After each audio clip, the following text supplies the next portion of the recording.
ಜೈ ಶ್ರೀಮನ್ನಾರಾಯಣ. ನಾನು ಹೇಳುವ ವಿಶ್ಲೇಷಣೆ ರಾಮಾನುಜದಾಸ ಶ್ರೀಮಾನ್ ಗಟ್ಟು ವೇಣುಗೋಪಾಲ ಸ್ವಾಮಿಯವರ ರಚನೆಯಾಗಿದೆ. 18ನೇ ಅಧ್ಯಾಯ ಮೋಕ್ಷ ಸನ್ಯಾಸ ಯೋಗ, 5ನೇ ಶ್ಲೋಕ.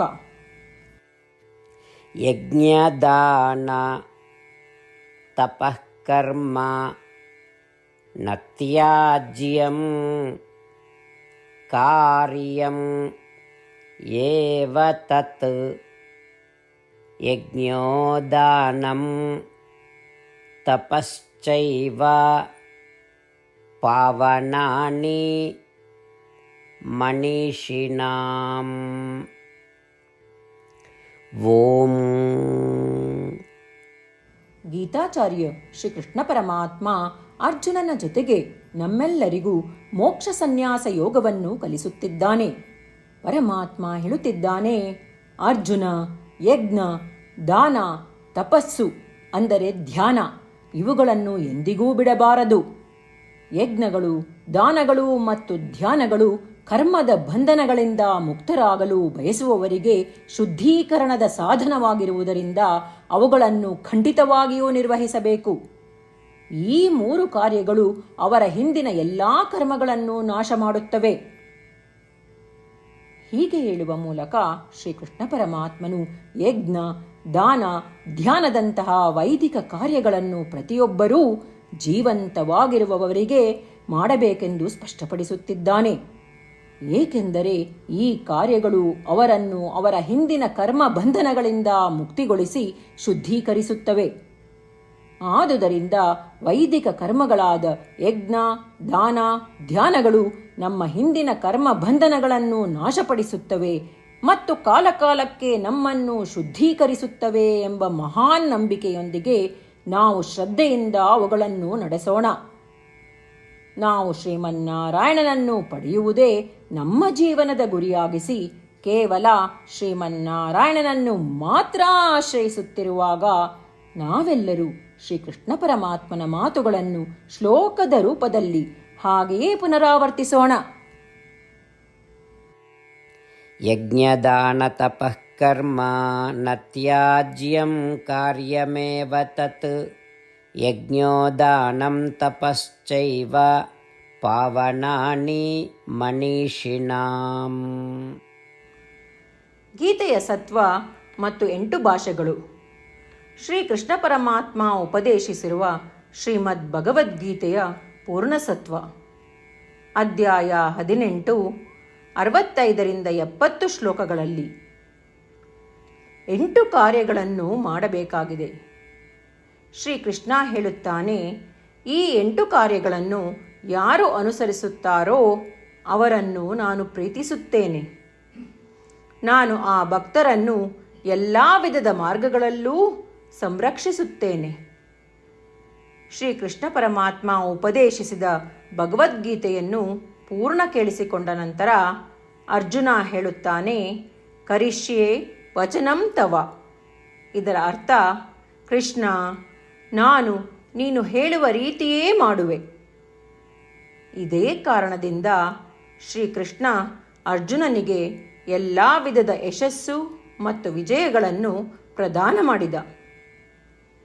ನಾವು ಈ 8 ಕರ್ಮಗಳನ್ನು ಮಾಡುತ್ತೇವೆ ಎಂದು ಪರಮಾತ್ಮನಿಗೆ ನಮ್ಮ ಪ್ರತಿಜ್ಞೆಯನ್ನು ಮಾಡೋಣ. ಶ್ರೀಕೃಷ್ಣ ಪರಮಾತ್ಮನಿಗೆ ವಚನ ಕೊಡುವುದಕ್ಕಿಂತ ಯಾವ ಪೂಜೆ, ತಪಸ್ಸು ಅಥವಾ ಯಜ್ಞ ದೊಡ್ಡದಿಲ್ಲ. ನಾವು ಮಾಡಬೇಕಾಗಿರುವ ಈ 8 ಪ್ರತಿಜ್ಞೆಗಳನ್ನು ನಾನು ಹೇಳುವೆ.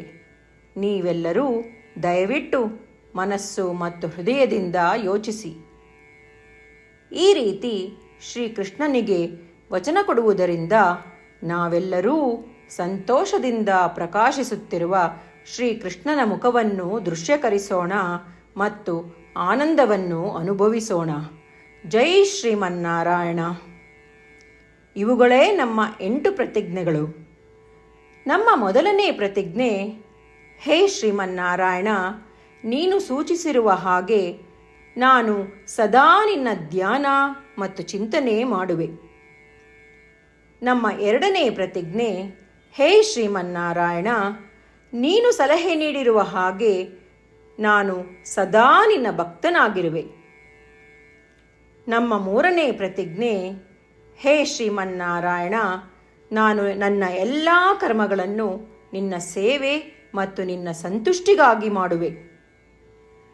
ನಮ್ಮ ನಾಲ್ಕನೇ ಪ್ರತಿಜ್ಞೆ, ಹೇ ಶ್ರೀಮನ್ನಾರಾಯಣ, ಅನುಸರಿಸಲು ನೀನು ಹೇಳಿರುವ ಹಾಗೆ ನಾನು ನಿನಗೆ ಸೇರಿದವನೆಂದು ಶ್ರೇಷ್ಠ ನಂಬಿಕೆ ಇದೆ ಮತ್ತು ನಾನು ಸದಾ 2 ಕೈಗಳನ್ನು ಜೋಡಿಸಿ ನಿನಗೆ ನಮಸ್ಕಾರ ಮಾಡುತ್ತೇನೆ ಮತ್ತು ನಿನ್ನನ್ನು ಪೂಜಿಸುತ್ತೇನೆ. ನಮ್ಮ 5ನೇ ಪ್ರತಿಜ್ಞೆ, ಹೇ ಶ್ರೀಮನ್ನಾರಾಯಣ, ನಿನ್ನ ವಚನಗಳನ್ನು ಸ್ಮರಿಸುತ್ತೇನೆ. ಮಾಮೇಕಂ ಶರಣಂ ವ್ರಜ, 18ನೇ ಅಧ್ಯಾಯ 66ನೇ ಶ್ಲೋಕ. ನೀನು ಹೇಳಿರುವೆ, ನಿನಗೊಬ್ಬನಿಗೇ ಶರಣಾಗಬೇಕು. ಶ್ರೀಮನ್ನಾರಾಯಣ, ನಿನಗೊಬ್ಬನಿಗೇ ಶರಣಾಗುವೆ. ನಮ್ಮ 6ನೇ ಪ್ರತಿಜ್ಞೆ, ಹೇ ಶ್ರೀಮನ್ನಾರಾಯಣ, ನಿನ್ನ ವಚನಗಳನ್ನು ಸ್ಮರಿಸುತ್ತೇನೆ. ಮಾ ಶುಚಃ, 18ನೇ ಅಧ್ಯಾಯ 66ನೇ ಶ್ಲೋಕ. ನೀನು ನಮಗೆ ಪುನರ್ ಆಶ್ವಾಸನೆ ನೀಡಿದ್ದೀಯ, ದುಃಖಿಸಬೇಡವೆಂದು. ನಾನು ಎಂದಿಗೂ ದುಃಖಿಸುವುದಿಲ್ಲ. ನಮ್ಮ 7ನೇ ಪ್ರತಿಜ್ಞೆ, ಹೇ ಶ್ರೀಮನ್ನಾರಾಯಣ, ನೀನು ಶ್ರೀಮದ್ ಭಗವದ್ಗೀತೆಯನ್ನು ನಮಗಾಗಿ ಉಪದೇಶಿಸಿ ಅನುಗ್ರಹಿಸಿ ಮತ್ತು ಆಶೀರ್ವದಿಸಿದ್ದೀಯ. ನಾನು ಕನಿಷ್ಠ 1 ಶ್ಲೋಕವನ್ನು ದಿನಾ ಪಠಿಸುವೆ ಅಥವಾ ಕೇಳಿಸಿಕೊಳ್ಳುವೆ ಎಂದು ನಾನು ಪ್ರತಿಜ್ಞೆ ಮಾಡುವೆ. ನಮ್ಮ 8ನೇ ಪ್ರತಿಜ್ಞೆ, ಹೇ ಶ್ರೀಮನ್ನಾರಾಯಣ, ನೀನು ಮನುಷ್ಯ ಸಮುದಾಯಕ್ಕೆ ಗೀತೆ ಉಪದೇಶಿಸಿದೆ.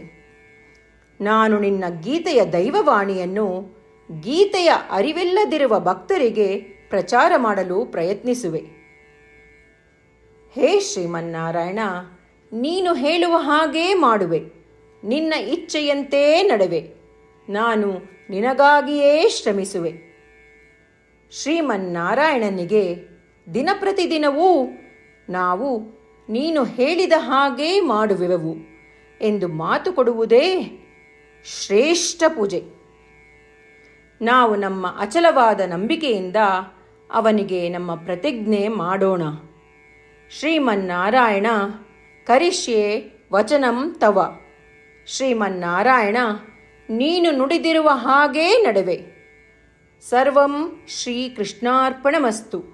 ಜೈ ಶ್ರೀಮನ್ನಾರಾಯಣ.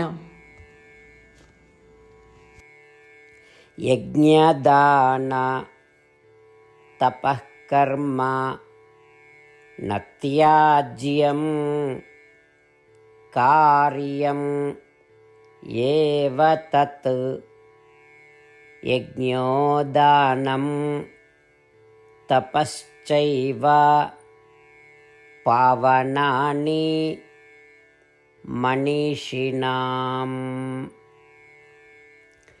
ಓಂ ಯಜ್ಞದಾನ ತಪಃ ಕರ್ಮ ನ ತ್ಯಾಜ್ಯಂ ಕಾರ್ಯಮೇವ ತತ್ ಯಜ್ಞೋದಾನಂ ತಪಶ್ಚೈವ ಪಾವನಾನಿ ಮನೀಷಿಣಾಂ.